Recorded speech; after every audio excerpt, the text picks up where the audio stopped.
I am your host, Nero Wolfe. Let's begin our journey. Chapter I, the butler's final alibi. The morning air in the brownstone was thick with the scent of potted orchids and the lingering, slightly ominous quiet that usually preceded a headache. I was sitting at my desk, busily typing up a report on a tedious job involving a wayward heir and a very stubborn private investigator, when the front door chime let out its usual insistent burr. Fritz moved to the hallway with that practiced, gliding grace of a man who knew exactly what was expected of him. I didn't bother to look up until the heavy oak door creaked open and the visitor stepped into the foyer. He wasn't the sort of client who usually graced our doorstep. He was tall, stiff, and carried himself with the kind of nervous precision that suggested he had spent his entire life waiting for someone else to tell him what to do. He was dressed in a suit that was expensive but lacked the flair of a man who picked it out himself, and his eyes had a darting quality that made me think he'd spent a great deal of time checking for shadows behind his own back. Wolfe was in his chair, naturally, having already spent the better part of 3 hours tending to his beloved Miltoniopsis orchids. He didn't look up from his ledger as the man approached, his massive frame perfectly still, his eyes focused on a particularly stubborn bloom. I stood up, leaning against the edge of my desk, and gave the visitor the once-over. He looked like he'd been scrubbed with wire wool and then pressed under a heavy weight. He didn't speak immediately, clearly intimidated by the sheer lack of interest emanating from the man behind the desk. It was a classic opening move in the Nero Wolfe theater. Let the client squirm until they were practically vibrating out of their shoes. And then, if the mood struck, offer them a seat. Finally, Wolfe sighed, a sound that could have deflated a small dirigible and shifted his bulk slightly. He didn't look at the man, but his voice came out crisp and demanding, as if he were annoyed that the air in the room had been disturbed by something as mundane as a human problem. "You have arrived at a very inconvenient hour, sir. My morning schedule is entirely occupied by the demands of the greenhouse. My afternoon is reserved for digestion and deep meditation. If you have come to inquire about the weather, I suggest you consult the newspaper. If you have come to hire me, I suggest you state your business with a brevity that respects the sanctity of my time." The man stiffened further, his knuckles turning white as he gripped the handle of a small, leather-bound briefcase. He cleared his throat, a dry, raspy sound that barely filled the space between us. "My name is Arthur Pendergast, Mr. Wolfe. I am the butler for the estate of Silas Vane. I have been in his service for 30 years, and I have never once had reason to doubt the security of his household. But as of yesterday evening, that security has been irrevocably shattered. A document of profound importance has vanished from his private study, and the circumstances of its disappearance suggest a betrayal that I cannot fathom. I have been accused of the theft, and the local authorities are currently waiting for me to provide an alibi that I cannot possibly substantiate without implicating someone I have served for 3 decades. I do not care about my reputation, Mr. Wolfe, but I care a great deal about the truth." Wolfe finally looked up. His lips pursed in that expression of mild distaste he reserved for anything that required him to exert his intellect on behalf of a stranger. He didn't ask about the nature of the document, and he didn't ask why the police were involved. Instead, he simply tapped his fingers against the arm of his chair and stared at the ceiling for a long, uncomfortable moment. It was a performance, of course. He was already processing the information, filing away the details, and deciding whether or not the puzzle was worth the effort of lifting his head. I watched him, waiting for the inevitable show of arrogance that would either send Pendergast out the door or lead to a check being written. I knew the signs by now. When Wolfe looked at the ceiling like he was counting the rafters, he was already hooked. He just needed to make sure he looked like he was being dragged into it against his will. Chapter 2. Dust on the mahogany. The transition from the initial hook to the realization that the brownstone was about to become the epicenter of a very peculiar storm was marked by the familiar cadence of a house in order. Fritz continued his preparations for lunch with a single-minded devotion that suggested the fate of the nation was less important than the proper reduction of a veal stock. Meanwhile, Archie Goodwin, that would be me, found himself in the uncomfortable position of playing buffer between a man whose world had just collapsed and a man who treated every client as a necessary evil to be tolerated until the check cleared. Pendergast remained seated on the edge of the yellow chair, his posture so rigid, I half expected him to snap in half if he breathed too deeply. He had finished his initial statement, leaving the silence in the office to thicken like cold gravy. I watched Wolfe, whose eyes were closed, his fingers joined in the familiar arch over his center, contemplating the nature of 30 years of service, suddenly upended by a missing piece of paper. The study of Silas Vane sounded like the sort of place where things didn't just walk away, and yet, here we were. I took the opportunity to lean back, balancing my chair on two legs, and began the delicate process of extracting the rest of the story. If Wolfe wanted to play the Sphinx, I would play the persistent reporter. "You say the document vanished yesterday evening." "Pendergast," I said, keeping my voice casual, almost conversational. "In a house like Vane's, I assume there are locks, keys, and probably a few staff members who know where the skeletons are buried. You've been there 30 years, which puts you in a prime position to notice if the floorboards creaked in the wrong place at the wrong time. If the police are leaning on you, it means you're the most convenient peg to hang the hat on. Start from the beginning. Not the 30-year part, but the last 48 hours. What changed? Was there a visitor, a phone call, a sudden shift in the master's mood?" Pendergast looked at me, his gaze flickering toward Wolfe, who remained a statue of monumental indifference. He hesitated, then launched into a recital that sounded practiced, yet laced with a genuine, creeping dread. "It began on Monday," he explained, "when Mr. Vane received an anonymous letter. He didn't share the contents, but I saw the expression on his face, a mixture of anger and a cold, calculating fear I had never seen before. He ordered me to bring him his heavy, iron-bound ledger from the wall safe in the study. He spent all afternoon reviewing accounts that haven't been touched in a decade. Then, yesterday evening, he retired to the study of his nightly whiskey. He specifically instructed me to ensure that no one, not even his daughter, who is currently visiting from the city, was to approach the room for any reason. I adhered to that command. Archie, I stayed in the kitchen, meticulously polishing the silver service for the upcoming weekend. When I finally brought him his evening tea at 10, the study was unlocked, the safe was swinging on its hinges, and the ledger was gone. Mr. Vane was sitting in his chair, staring at the empty air, and when he saw me, he didn't call the police. He looked at me, his eyes hollow, and asked why I had betrayed him. Wolfe finally opened his eyes, the heavy lids lifting just enough to suggest he was no longer thinking about orchids. "Betrayal is a heavy word, Mr. Pendergast," he murmured, his voice a low rumble that seemed to vibrate through the desk. "It implies a degree of intimacy that often precedes a total collapse of character. You claim you were in the kitchen, yet you were the only individual with a key to the study besides Mr. Vane. The police are not irrational for focusing their attention on you. Tell me, is there anyone else who might have possessed a duplicate key? And more importantly, why does a man of 30 years' service come to me, rather than seeking a lawyer or, perhaps, fleeing the city? You are asking me to prove your innocence, which inevitably leads to the discovery of the true perpetrator. You understand the implications.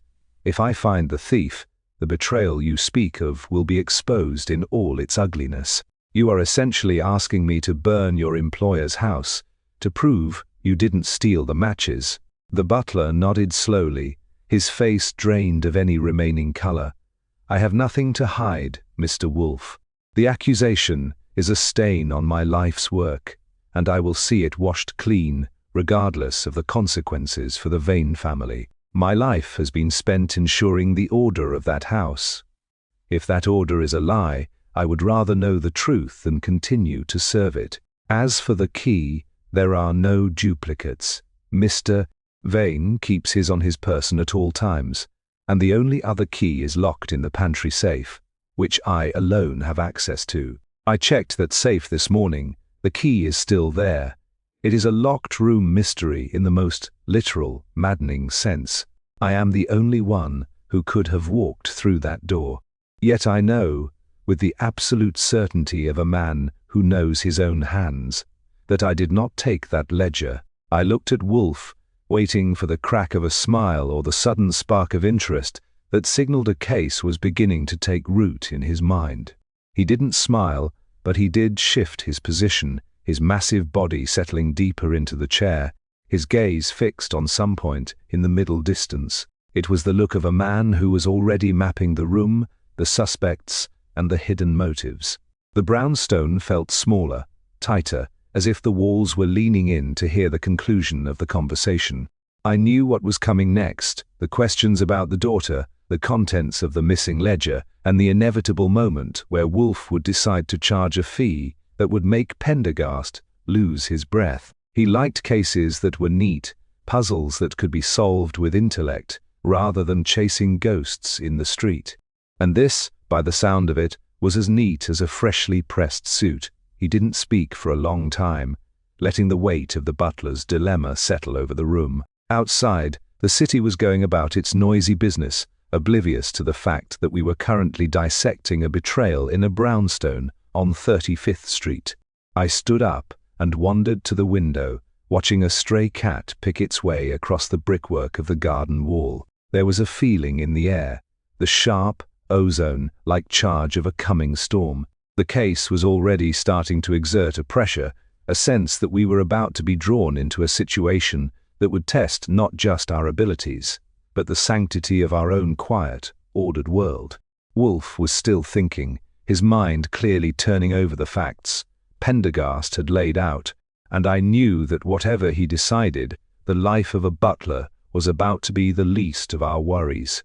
He wasn't just going to solve a theft, he was going to dismantle a life, and he was going to do it all without ever leaving his chair. Chapter through, a quartet of concerns. The atmosphere in the office had shifted from the clinical stillness of an inquiry to the heavy pressurized quiet that precedes a storm.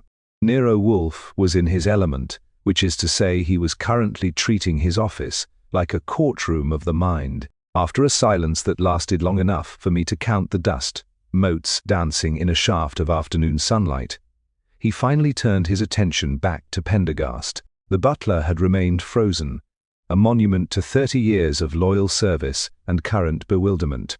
Wolfe's voice, when he finally deigned to speak, was as smooth as expensive brandy and just as intoxicatingly dangerous. He began to dissect the household of Silas Vane with the precision of a surgeon who has no intention of stitching the patient back up afterward. He didn't start with the crime itself, which was typical. Instead, he forced Pendergast to catalogue every soul currently under the Vane roof. It was a quartet of potential trouble, or so it seemed once the butler finished his hesitant roll call. Aside from Silas Vane himself, a man whose wealth was matched only by the intensity of his suspicion, and the accused butler, there were 3 others. First, there was Eleanor Vane, the daughter, who had arrived from the city with a set of problems that sounded like she was hiding them behind a veil of social grace. Then came Julian Thorne, a business associate of Vane's who had been lurking around the estate for the better part of a week, supposedly to discuss a merger that had never actually materialized. Finally, there was the live-in secretary, a young man named Elias Croft, whose devotion to Vane was whispered to be even more intense than the butler's, though for entirely different, more ambitious reasons. Wolfe listened, his heavy eyelids lowered, and every time Pendergast paused, he would prompt him for more. He wanted to know about the temperaments, the small slights, the unspoken rivalries that festered in the grand rooms of the Vane estate. I took notes, my pen scratching across the pad, mapping out the relationships. It was a closed system, the kind of environment where friction inevitably led to fire. Pendergast spoke of the daughter with a mix of pity and exasperation, noting her frequent, hushed phone calls and her desperate need to avoid her father's scrutiny. Regarding Thorne, he was blunt. The man was a shark in a tailored suit, looking for a weakness in Vane's armor. And as for Croft, the secretary, Pendergast's voice turned cold. The young man was a sycophant, an opportunist who had spent the last year whispering into Vane's ear, slowly turning the old man against everyone, including the staff who had been there for decades. It was becoming clear that the theft of the ledger was merely the symptom of a deeper rot. Wolfe leaned back, his eyes closing entirely now, as if he were visualizing the house itself. "You have described a nest of vipers, Mr. Pendergast," he murmured, his tone devoid of judgment but heavy with implication. "A man does not keep an iron-bound ledger in a locked safe for 30 years, unless he is holding the keys to the kingdom, or perhaps the skeleton keys to the graveyard. This document you refer to, this catalyst for the sudden change in your master's behavior, what was the nature of its contents? You do not need to have read it, but you have served this man for a generation. You know his worries better than he knows them himself. What does Silas Vane fear losing more than his money?" Pendergast shifted, his face tightening. "I believe it was evidence of a past indiscretion, Mr. Wolfe. Not of a criminal nature, perhaps, but something that would destroy the standing he has spent his life building. Mr. Vane is a man of immense pride. He believes his story is as flawless as the accounts he manages. If that ledger contains proof that he is not the man he presents to the world, then the thief has not just stolen property. They have stolen his identity. The fear I saw in his eyes was not the fear of a man who had lost his fortune. It was a man's fear that had finally been unmasked. And he looks at me and sees the one person who has had the opportunity to witness his life from the shadows. He is not just looking for a thief, he is looking for a scapegoat to bury along with his secrets." Wolfe nodded, a gesture so slow it was almost imperceptible. "A classic defense mechanism. If the truth is to be buried, it is best to place the blame on the individual most likely to have known where the shovel was kept." "Archie," he said, his voice caught my attention. "Call Sol Panzer. Tell him to position himself near the Vane estate. He is not to make contact with anyone, least of all the master of the house. He is to observe the arrivals and departures. I want to know who leaves the house with a briefcase, a portfolio, or even a folded newspaper that looks heavier than it has any right to be." And he saw me again, his gaze sharp enough to cut glass. "You will visit this household under the guise of an investigator looking into a routine insurance matter. I want you to talk to this quartet. Keep your eyes on the secretary, and if the opportunity arises, see if the daughter is as anxious as our friend here suggests." I nodded, feeling the familiar rush of the game. It was a standard setup, but the stakes felt different this time. It wasn't about a missing diamond or a cheated spouse. It was about the crushing weight of a secret kept for 30 years, now floating in the ether, waiting to be claimed by the person with the most to gain.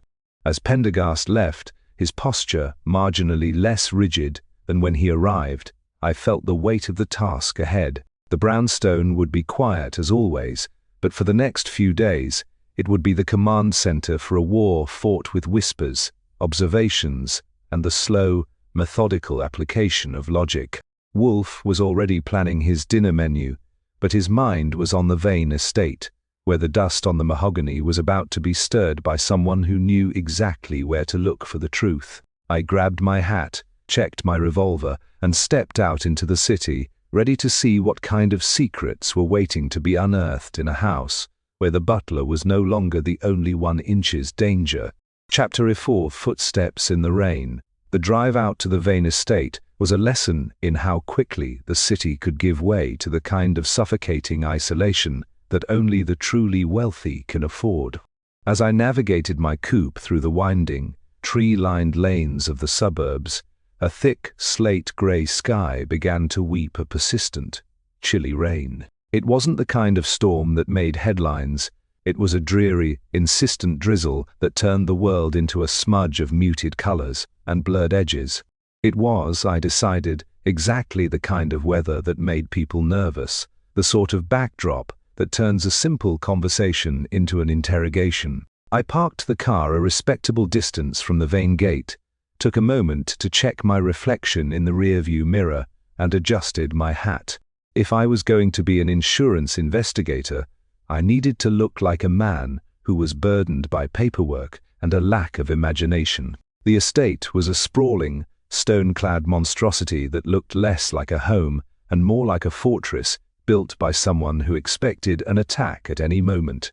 As I walked up the long gravel path, my shoes crunching rhythmically against the wet stone, I felt the familiar itch of observation. Sol Panzer was out there somewhere, likely tucked into a thicket of rhododendrons, his eyes doing the work that 10 policemen would miss. I reached the front door and pressed the bell, listening to the chime echo through the cavernous interior. When the door opened, it wasn't Pendergast who greeted me. It was a man who looked like he had been put together in a hurry, sharp angles, nervous energy, and eyes that didn't seem to focus on anything for more than a second. He was thin, younger than I expected, and wearing a suit that was just a little too sharp, a little too tailored for a man who spent his days as a secretary. This had to be Elias Croft. He looked at me with a mixture of suspicion and boredom, his hand resting on the edge of the door as if he were prepared to slam it in my face at the first sign of trouble. I gave him my most practiced, toothy grin, the one that suggested I was just a tired man trying to earn a paycheck. "I'm with the firm handling the Vane property assessment," I said, handing him a card I'd had printed up a few years back for occasions just like this. "I'm here to finalize the audit on the recent security breach." Mr. Vane requested an inventory update. Croft's expression didn't change, but I saw his fingers tighten on the wood. "The security breach," he repeated, his voice thin and dry. "That's a delicate way to put it. Mr. Vane is currently in no mood to discuss inventory. He's under the weather and the house is effectively on lockdown. You'll have to come back when the air is clearer." I started to argue the classic, persistent, annoying insurance man routine, but he cut me off with a sharp wave of his hand. "I don't make the rules," he said, "but I enforce them. Mr. Vane is not to be disturbed. If you want to talk to someone, talk to the police. They're still hovering around the perimeter like vultures." I backed off, letting my shoulders slump a little, looking every bit the defeated drone. "Fine," I said, "but I'm going to need to make a note of this refusal in the file. If there's another incident, the firm isn't going to be happy about the lack of cooperation." I made a show of scribbling something in my notebook, all the while taking in the hallway. It was elegant, cold, and smelled of lemon polish and old, trapped air. I caught a glimpse of a woman standing at the top of the grand staircase, Eleanor Vane. She was watching us, her hand resting on the banister, her expression unreadable. She looked like a woman waiting for a bomb to go off, and for a split second, I thought I saw a flash of something in her eyes. Not fear, but a desperate, calculating hunger. She turned and vanished into the shadows of the upper floor before I could do more than offer a nod. Croft didn't see her. He was too busy trying to get rid of me. He shut the door with a finality that echoed in the empty drive. I walked back to my car, my mind working over the scene. The atmosphere in that house wasn't just tense.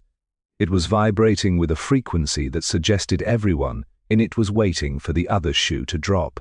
Croft was nervous. The daughter was volatile, and Vane himself was barricaded in his study, likely tearing his hair out over the missing ledger. I climbed into the driver's seat, pulled out my notebook, and scribbled down the observations. It was when I was backing out onto the road that I saw him. Sol was leaning against a utility pole 100 yards down, his collar turned up against the rain. I pulled over, and he slid into the passenger seat without a word, smelling of damp wool and wet earth. He didn't look at me, just stared straight ahead at the rain-slicked road. "You were right, Archie," he said, his voice a low, gravelly rasp. "There's a lot of movement for a house that's supposed to be under lockdown.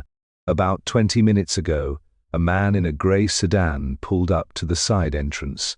He didn't ring the bell. Someone met him there, a woman, I couldn't be sure if it was the daughter or a guest, and they handed him a thick, leather-bound folder. He didn't hang around. He drove like the devil was chasing him. I felt the prickle at the back of my neck. That wasn't the police. That was the missing piece, or at least a piece of it. I looked at the house one last time, the grey stone looming through the rain, and started the engine. We didn't have the ledger yet, but we had a thread, and in my experience, if you pull on a thread hard enough, the whole garment eventually comes apart. Wolfe was going to have a field day with this. I didn't know what was in that ledger, but I knew that someone was trying to sell it, and someone else was trying to kill it. The rain was picking up, and the night was closing in, but for the first time since Pendergast walked into the office, I felt like we had a clear target. We were moving, and that was always better than sitting still. Chapter V.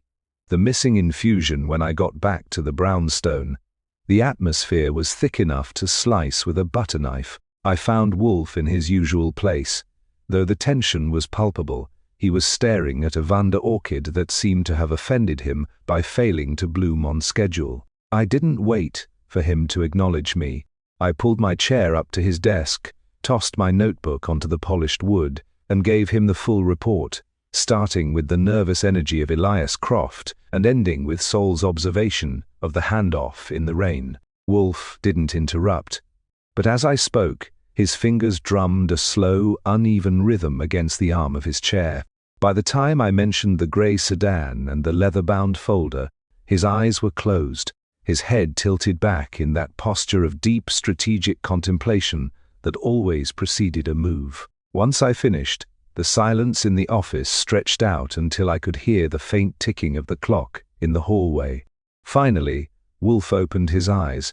He wasn't looking at me, but at the empty space where the ledger had once lived in his mind. "The theft of a document is never merely about the paper, Archie," he said, his voice a low, resonant rumble. "It is the leverage it provides. If someone is handing off a folder in the rain, they are not acting out of a sudden, desperate urge to unburden themselves. They are negotiating. They are playing a game of chicken with someone who has something to lose. And based on your description of the Vane estate, there are at least 3 people who have everything to lose if that ledger is opened in public." He shifted his bulk, his expression turning cold. "We are looking at a hierarchy of desperation. Croft is the opportunist, the daughter is the wild card, and Thorne, I suspect, is the one holding the strings. But why the handoff now? Because the stakes have changed. Something in that ledger is time-sensitive. I need you to go back to the kitchen, Archie. Not to the estate, but to our own. I want you to go through the pantry. I suspect our friend Pendergast was not entirely forthcoming about the state of his own domain. You said he checked the safe, and the key was still there. I want you to confirm for yourself that nothing else was disturbed. A man who spends 30 years in one house knows every creak, every scent, and every misplaced item. If he didn't steal the ledger, someone who knew his routine did, and they left a signature. I did as I was told, heading down to the kitchen where Fritz was busy preparing a souffle that looked like it belonged in a gallery rather than an oven. I didn't mention the investigation. I just moved through the space, looking for anything that seemed out of place. It was a fool's errand, or so I thought, until I reached the spice rack near the back pantry. There, tucked behind a jar of dried marjoram, was a small empty canister that looked like it had been opened with a pair of pliers. It was for herbal infusions, the kind Pendergast used to soothe the old man's nerves in the evening. I pulled it out and flipped it in my hands. The seal was broken, but it wasn't just opened. The interior was coated in a fine white powder that didn't smell like any tea I'd ever encountered. I carried the canister back to the office and placed it on Wolfe's desk. He looked at it for a long time, then picked it up with a silk handkerchief, peering into the depths of the metal container. "A peculiar choice of vessel," he murmured, his voice tight. "It appears the ledger theft was only part of the operation. Someone was poisoning the atmosphere in more ways than one. This substance is an alkaloid, likely something that would induce a state of heightened anxiety and confusion. It would explain why Vane was so erratic, why he was so quick to distrust the man who had served him for 3 decades. He wasn't just being paranoid, he was being chemically assisted." The realization hit me with the force of a physical blow. The ledger hadn't just been stolen, it had been recovered by someone who wanted to ensure that Silas Vane was in no state to stop them. The missing infusion wasn't just a detail, it was the mechanism of the crime.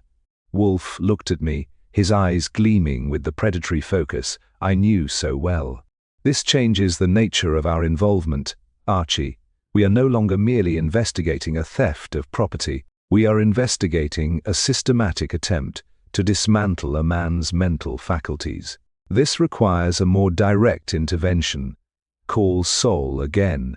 Tell him to track that grey sedan. I don't care if he has to sit on the driver's doorstep until the sun comes up. I want to know who is receiving these documents, and I want to know where they are keeping the rest of this substance." As I picked up the phone, I felt a surge of adrenaline. The case had transformed from a dry intellectual puzzle into something with real sharp edges. We were closing in on someone, and it wasn't just an opportunist. It was someone with access, someone who understood the intricate, fragile machinery of the Vane household better than the owner himself. I dialed the number, my eyes locked on Wolfe, who was now leaning forward, his hands clasped, as if in prayer. The brownstone was no longer just a sanctuary, it was a theater of war, and we were the ones holding the high ground. I finished the call, relayed the instructions, and looked back at my mentor. He didn't speak, but his look was clear. The game had entered its final, most dangerous phase, and there was no turning back now. Chapter Viv. Shadows and Sol, the pressure in the brownstone, had reached a point where the very air seemed to vibrate with a low, dissonant hum. Wolfe remained in his chair, a mountain of contained fury and cold calculation, while I paced the limited floor space like a caged animal. Sol Panzer had reported back, his voice crackling over the line with the kind of efficient, terrifying precision that only a man who specialized in the invisible could provide. The grey sedan had led him to a nondescript apartment complex in Queens, a place where anonymity was the primary currency and where the occupants rarely bothered to look each other in the eye. It was there that the handover had been completed, not to an accomplice, but to a professional courier, a man who worked for a high-end legal firm known for its ability to bury secrets beneath layers of insurmountable bureaucracy. The implications were as clear as they were dangerous. The theft of the ledger and the systematic drugging of Silas Vane were part of a coordinated effort to force an outcome that would benefit someone waiting in the wings, someone with the resources to hire professional couriers and the influence to manipulate a man of Vane's standing. Wolfe listened to my summary of Sol's findings, with his eyes closed, his breathing rhythmic and deep. He wasn't just processing the facts, he was building a structure, a mental map of the web that had been spun around the Vane estate. When I finished, he opened his eyes, and the look he gave me was one of grim satisfaction. "The strategy is evolving, Archie," he said, his voice a low, steady drone filling the room. "We are no longer dealing with a simple burglary, we are witnessing the execution of a hostile takeover, both of a legacy and of a man's autonomy. The infusion was the means, the ledger is the currency, and the courier is the final, irreversible step. If that document reaches the firm in Queens, it will be sealed, processed, and effectively erased from the record, providing cover for whatever machinations have been brewing in that household for months. We must disrupt the sequence. Sol has done his part. Now, we must play ours." He looked at me, his gaze intense. "I want you to go to that apartment complex. Do not enter the building. I have no interest in you ending up as a footnote in a local police report. I want you to intercept the courier when he leaves. He will be carrying the folder. He will be expecting to simply hand it off and be paid. You are to convince him through whatever means you find most effective that the contents of that folder are significantly more toxic than he was led to believe. Do not be violent, but do not be subtle. You are the shadow of Nero Wolfe, and you are here to claim what is rightfully ours. I felt a familiar, sharp thrill. The job was getting personal, and that was exactly how I liked it. I left the brownstone, the city streets feeling cold and unforgiving under the late afternoon sky. The apartment complex in Queens was a drab, grey structure that seemed to suck the color out of the surrounding neighborhood. I found a spot across the street, settled in behind the wheel of my coupe, and waited. It was a long, tedious business, the kind that tested your patience and your resolve. I watched the door, the comings and goings of the residents, and waited for the man Saul had described, a nondescript individual in a grey coat who carried a briefcase like it was made of fragile glass. 3 hours passed before he finally emerged. He moved with the practiced, hurried gait of a man who didn't want to be noticed, heading toward a parked car with a nervous, scanning glance. I didn't wait. I stepped out of the shadows, my hand resting casually but firmly on the piece in my pocket, and closed the distance between us before he could reach his door. I didn't need to say much. The look on my face and the way I carried myself was enough to stop him in his tracks. "I'm from the firm that was handling the Vane account," I said, my voice low and hard. "I'm here to take possession of that folder. Mr. Vane has had a change of heart, and the documentation is being redirected to a more secure location." The courier paled, his eyes darting to my hand in my pocket. He didn't argue. He knew when he was outmatched, and he certainly wasn't about to risk his career or his life for a job that had felt wrong from the very first handoff. He handed over the briefcase, his hands trembling slightly, and didn't wait for a second invitation. He backed away, scrambled into his car, and peeled out onto the street, leaving me standing there on the sidewalk, the prize securely tucked under my arm. It was done, but the real test was only just beginning. I headed back to the brownstone, the weight of the folder in my hands feeling heavier with every block. I didn't open it. That was a privilege reserved for the man who was currently waiting for me in the office. As I walked into the hallway, I could hear the faint melodic sound of a recording of Mozart playing in the office. Wolfe's way of signaling that he was ready for a victory, or perhaps a catastrophe. I stepped inside, placed the folder on the massive desk, and stood back. Wolfe reached out, his movements slow and deliberate, and unlatched the heavy brass locks. He didn't look at me, but as he began to turn the pages, his expression tightened, a look of profound, quiet realization crossing his face. The game had shifted, and as he began to read, I knew we had the leverage we needed to end it, all from the comfort of our own home. Chapter V. In the geometry of guilt, the office was filled with the heavy, lingering scent of old paper and the sharp, metallic tang of the ink that had been used to record decades of Silas Vane's secrets. Wolfe sat motionless, his eyes scanning the pages of the recovered ledger with a focus that was almost physically palpable. I stood by the door, nursing a drink I didn't particularly want, watching the man who could dismantle a human life simply by rearranging the facts. He turned a page, the sound of the parchment dry and brittle, and then closed the ledger with a soft final thud. He didn't speak immediately, he merely looked at me, his gaze intense, as if he were trying to measure whether I was prepared for the weight of what he had just uncovered. "The structure of the deception is elegant, Archie," he said, his voice a low, steady rumble that seemed to anchor the room. "It is a geometry of guilt, where every angle is designed to deflect attention away from the center.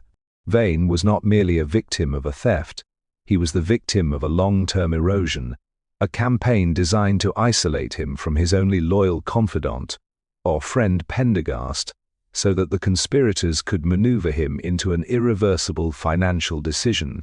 The ledger did not just hold secrets of his past, it held the proof that the Vane estate was already hemorrhaging money due to the very man he trusted most, Elias Croft. The secretary had been siphoning funds, and when he realized that Vane had finally begun to suspect the discrepancies, he orchestrated the theft of the ledger and the systematic poisoning to ensure the old man would be too incapacitated to notice his own ruin. I felt a cold shiver run down my spine. The pieces were falling into place with a terrifying logical clarity. Croft wasn't just an opportunist. He was a parasite who had been feeding on the estate for months, and he had been willing to destroy a man's mental health to cover his tracks. But what about the daughter? I asked, my voice tight. Where does she fit in? I saw her watching from the stairs, and she didn't look like a woman being manipulated. She looked like she was waiting for a payout. Wolfe nodded, a slow, deliberate gesture. She is the wild card. Indeed, she was not a victim, but she was not the mastermind either.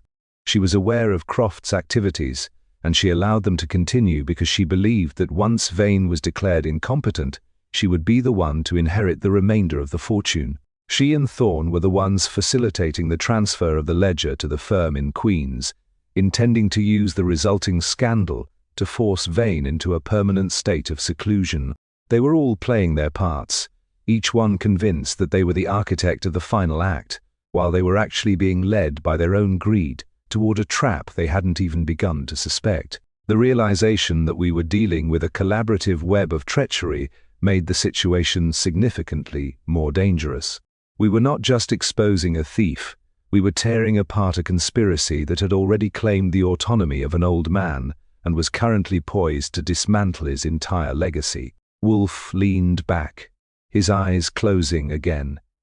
The strategy for the final movement is set. I want you to call Saul. He is to go to the estate and quietly ensure that the daughter and Thorne are not able to leave the premises. I want them present when I summon the entire group to this office tomorrow. He paused, a faint, predatory smile touching his lips. As for Croft, we will handle him ourselves. He has been the one managing the infusion, and I suspect he is also the one who has been maintaining the false accounts in the ledger. When he arrives, he will be under the impression that the document is already in the hands of a Queen's firm. He will come here expecting to finalize the destruction of Silas Vane. Instead, he will find the proof has been returned to its rightful owner. I want the office prepared for the gathering. I want no distractions, no interruptions, and I want the atmosphere to be as stifling and as controlled as a vacuum. I went to the phone, my mind buzzing with the logistics of the invitation. It was a bold move, summoning a group of people who were essentially fighting over the remains of a man's life. But it was exactly the kind of theater that Wolfe excelled at. I made the calls, my voice steady, relaying the instructions to Saul with the quiet efficiency that he always appreciated. As I hung up the receiver, I looked back at the office. The brownstone felt different now, more like a staging ground than a house. The geometry of the case had shifted. We were no longer just observers. We were the ones who were going to dictate the terms of the conclusion. Outside, the city was dark, the rain having ceased, but leaving the streets slick and reflective under the streetlights. Tomorrow, the office will be crowded with suspects. For the first time, I felt the genuine, keen anticipation of a man who knows that he is about to witness the absolute, logical unraveling of a human tragedy. Wolfe was already planning the menu for our dinner, his priorities as unshakable as his conviction that justice, when applied with the right amount of pressure, always finds its way to the surface. I sat at my desk and began to organize the notes, the quiet rhythm of my pen the only sound in the office, as we waited for the final inevitable climax of a story that was about to be laid bare, layer by layer, under the unwavering intellectual gaze of the man in the chair. Chapter V8. The unbroken silence the following afternoon. The brownstone was transformed into a waiting room for the damned. I had managed to shepherd the lot of them into the office. Eleanor Vane, trembling with a mixture of indignation and suppressed panic, Julian Thorne, who looked as if he were already mentally drafting his defense for a high-priced lawyer, and Elias Croft, whose usual sharp-edged arrogance had been replaced by a pale, twitching, nervous energy. Silas Vane, brought over by private car, sat in the corner, a diminished figure who looked as though he had aged 10 years in the span of a single week.